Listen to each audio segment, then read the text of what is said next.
काही दिवसापूर्वीच एका ताईंची mobile नंबरसाठीची consultation माझ्याकडे आली.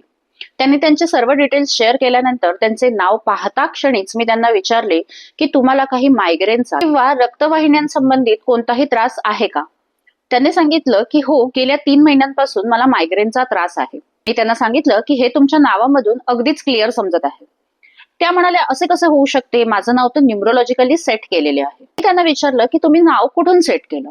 त्यावर त्यांनी असं सांगितलं की सोशल मीडियावर इतके सारे व्हिडिओज येतात, त्यावरून मी माझं नाव सेट केलं आहे. हे ऐकून मला थोडा धक्काही बसला आणि थोडं हसूही आलं.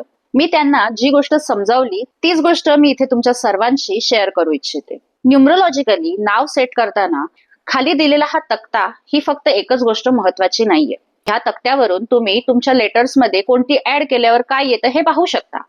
परंतु हे इतकंच आहे का, तर नक्कीच नाही. तुमच्या नावाचं पहिलं अक्षर काय असायला हवं, पहिलं नावाची टोटल काय आहे, पूर्ण नावाची टोटल काय येते, हेही तितकंच महत्वाचे आहे. बस एवढ्यावरच आहे का, तर बिलकुल नाही. पूर्ण नावामध्ये कोणती अक्षरं किती वेळा येत आहेत त्याचाही फरक पडतो. उदाहरणार्थ आय हे लेटर जर नावामध्ये 3 किंवा त्यापेक्षा जास्त वेळा आले तर अशा व्यक्तींना मायग्रेन किंवा रक्तवाहिन्यांसंबंधित काही प्रॉब्लेम्स येऊ शकतात. इतकेच नव्हे तर त्या पूर्ण नावाची टोटल तुमच्या डेट ऑफ बर्थची लकी आहे की नाही हे पाहावे लागते. त्यानंतर हे पाहावे लागते की नावामध्ये काही साऊंड्स तयार होत आहेत का. जसे की काही साऊंड्स खूप जास्त आपल्याला मदत करतात तर काही साऊंड्स आपले प्रॉब्लेम्स वाढवत असतात. फॉर एक्झाम्पल, जर का, की, रा, री असे साऊंड तुमच्या नावात असतील तर तुम्हाला नेम आणि फेम मिळण्यास मदत होते.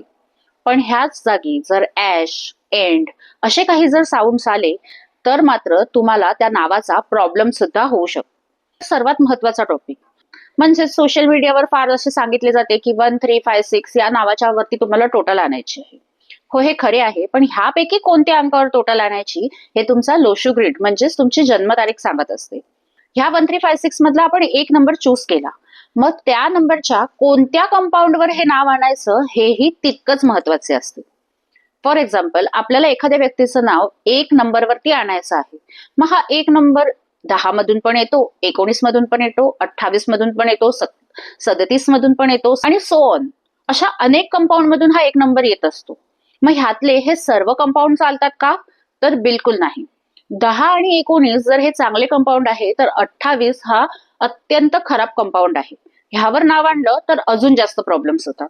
फक्त नाव सेट केल्यानेच आपल्याला नेम, फेम किंवा आपल्या आयुष्यात आपली प्रगती होते का, तर असं नाहीये. सगळीकडे मेहनत ही लागतेच, मेहनतीला पर्याय नाही. परंतु ह्या मेहनतीसोबत आपल्याला लक मिळालं तर आपल्या आयुष्यातील अडथळे कमी होतात, आपली कामं लवकर होऊ लागतात आणि आपली प्रगती सुद्धा लवकर होते. म्हणूनच माझी तुम्हा सर्वांना विनंती आहे की असं घरच्या घरी बसून कोणता तरी व्हिडिओ बघून तुमचं नाव सेट करू नका. धन्यवाद. जय माता दी.